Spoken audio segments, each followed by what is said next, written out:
ગુજરાતમાં જે જિલ્લાઓ છે તેમાં વરસાદી માહોલ છવાયો છે અને મહુવાથી આ સમાચાર સામે આવી રહ્યા છે। મહુવામાં આભ ફાટ્યું છે તો સમાચાર સામે આવી રહ્યા છે મહુવાના તલગાજરડામાં આભ ફાટ્યું છે અને તલગાજરડા પંથકમાં મુશળધાર વરસાદ વરસી રહ્યો છે। મહુવા અને ગ્રામ્ય પંથકમાં પણ ભારે વરસાદ વરસી રહ્યો છે જ્યારે વરસાદના ધસમસતા પાણી કોઝવે ઉપર ફરી વળ્યા હતા। સ્કૂલના બાળકો કોઝવેમાં ફસાયાની માહિતી પણ સામે આવી છે, જેમાં તલગાજરડા સર્વોદય સ્કૂલના બાળકો ફસાયા છે।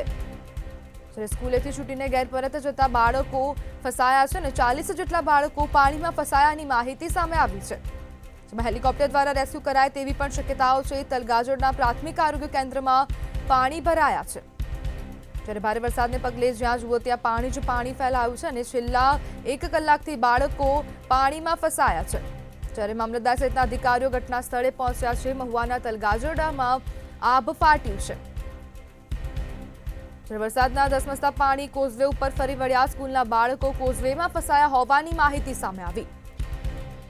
ત્યારે સૂત્રોનું કહેવું છે તલગાજરડા સર્વોદય સ્કૂલના બાળકો ફસાયા અને સ્કૂલેથી છૂટીને ઘેર પરત જતા આ બાળકો પાણીમાં ફસાયા છે। જ્યારે 40 જેટલા બાળકો પાણીમાં ફસાયાની માહિતી પણ સામે આવી, જેમાં હેલિકોપ્ટર દ્વારા રેસ્ક્યુ કરાય તેવી પણ શક્યતાઓ છે, જેમાં તલગાજરડાના પ્રાથમિક આરોગ્ય કેન્દ્રમાં પાણી ભરાયા છે।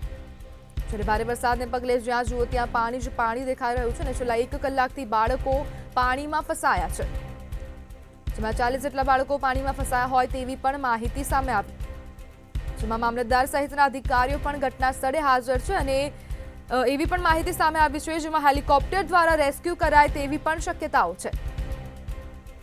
ત્યારે મહુવાના તલગાજરની આ ઘટના છે, જેમાં તલગાજરડા પંથકમાં મુશળધાર વરસાદ વરસી રહ્યો છે।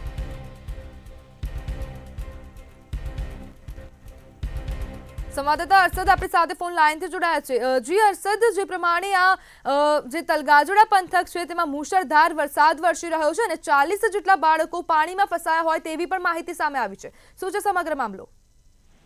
જી ચોક્કસથી જણાવી દઉં કે મહુવા તાલુકાની અંદર મહુવા પંથકની અંદર રાત્રે 3 વાગ્યાથી વરસાદ વરસવાનું શરૂ થઈ ચૂક્યું છે ને અંદાજિત 6 થી 7 ઇંચ જેટલો વરસાદ વરસી ચૂક્યો છે।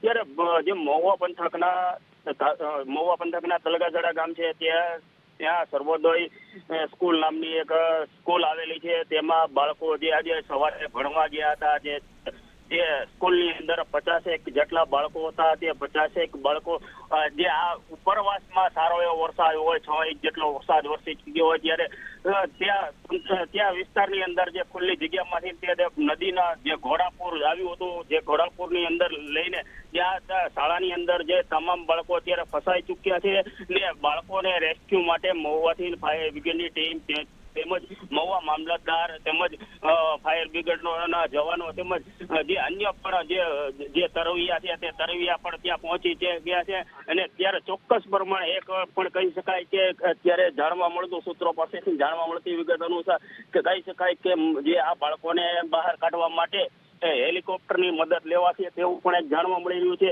ત્યારે આ સર્વોદય સ્કૂલની અંદર 50 જેટલા બાળકો અત્યારે ફસાઈ ચૂક્યા છે અને એને હેલિકોપ્ટરથી તેને બહાર કાઢવાની કોશિશ કરશે તેવી પણ સૂત્રો પાસેથી માહિતી મળી રહી છે।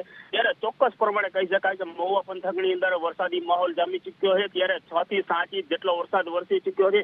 ત્યાં સમગ્ર પંથકની અંદર જળબંબાકાર થઈ ચૂક્યો છે અને તમામ જગ્યાએ નીચાણવાળા વિસ્તારો હોય કે જે નદીઓ નાળા છે તમામ છલકાઈ ચૂક્યા છે અને રોડ ઉપર પાણી ફરી વળ્યા છે। નંદની જી અરશદ, સમગ્ર માહિતી બદલ આપનો આભાર। ત્યારે મહુવાના તલગાજરડામાં આભ ફાટ્યું છે અને આભ ફાટતા રસ્તાઓ પાણી થયા અને 40 જેટલા બાળકો પાણીમાં ફસાયા હોય તેવી માહિતી છે। જ્યારે હેલિકોપ્ટર દ્વારા રેસ્ક્યુ કરાય તેવી પણ અનેક શક્યતાઓ છે, જેમાં પ્રાથમિક આરોગ્ય કેન્દ્રમાં પાણી ભરાયા છે। જ્યારે ભારે વરસાદને પગલે જ્યાં જુઓ ત્યાં પાણી જ પાણી છે અને જળબંબાકાર જેવી પરિસ્થિતિનું નિર્માણ થયું છે।